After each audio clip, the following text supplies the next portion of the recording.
Ma sta brucando anche l'erba? Ecco, vedete il discorso dei neuroni a specchio, nel senso che i puledri imitano quello che fanno le mamme.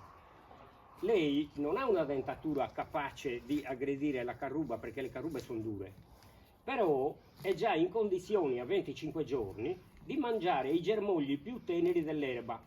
Guardate come li strappa, guardate come si comporta la madre. Lei ovviamente preferisce non andare in fondo a brucare come bruca la madre, ma prende semplicemente la cima degli steli, perché è la parte più morbida che lei riesce a strappare. E la mangia?